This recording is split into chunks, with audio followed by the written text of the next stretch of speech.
అదే RTV app వార్తల్ని క్షణాల్లో చదివే అవకాశం ఉంటుంది. ఒక న్యూస్ పేపర్, ఒక టెలివిజన్ ఛానల్ మీ చేతుల్లో ఎప్పుడూ ఉంటాయి. నరేంద్ర మోడీ ప్రభుత్వం బీమా రంగాన్ని టోటల్గా హోల్సేల్గా ప్రైవేట్ రంగానికి అమ్మేసింది. ఇప్పటి వరకు బీమా రంగంలో విదేశీ ప్రత్యక్ష పెట్టుబడులకు 74% వరకు అవకాశం ఉండేది. దానిని 100% పెంచుతూ ఇటీవల కేంద్ర మంత్రివర్గం నిర్ణయం తీసుకుంది. ఇది చాలా ప్రమాదం. దేశ ప్రజల జీవితకాలపు పొదుపు సంక్షోభంలో పడుతుంది. ఈ చర్య దేశ ఆర్థిక వ్యవస్థకే ముప్పు. ఈ నిర్ణయాన్ని ఉపసంహరించుకోవాలని కాంగ్రెస్ పార్టీ డిమాండ్ చేస్తూ ఉంది. ఇక రెండవ అంశం అంగన్వాడీలకు సంబంధించి. అంగన్వాడీలు, మినీ అంగన్వాడీలు అటు చిన్నపిల్లలకు, ఇటు గర్భిణీలకు, ఇటు బాలింతలకు వాళ్ళు అద్భుతమైన సేవలు చేస్తూ ఉన్నారు. గతంలో వైకాపా ప్రభుత్వం అధికారం ఉన్నప్పుడు 42 రోజుల పాటు వాళ్ళ సమస్యల కోసం సమ్మె చేశారు.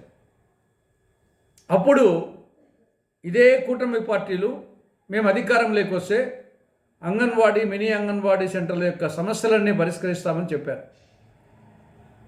అధికారంలోకి వచ్చేసి 18 నెలలు అయింది. ఇంతవరకు ఆ సమస్యల గురించి ఏం పట్టించుకోలేదు. వీళ్లకు 2019 నుంచి జీతాలు పెంచలే.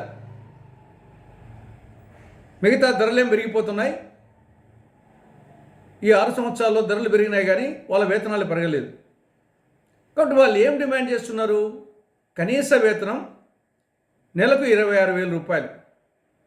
ఇది చాలా న్యాయసమ్మతమైనటువంటి డిమాండు. దాన్ని అమలు చేయాలని కూటమి ప్రభుత్వాన్ని కాంగ్రెస్ పార్టీ డిమాండ్ చేస్తూ ఉంది. ఇక రెండో డిమాండ్ ఏమి? గ్రాట్యుటీ ఇవ్వాలి. మూడవది వీరికి సంక్షేమ పథకాలు అమలు చేయాలి.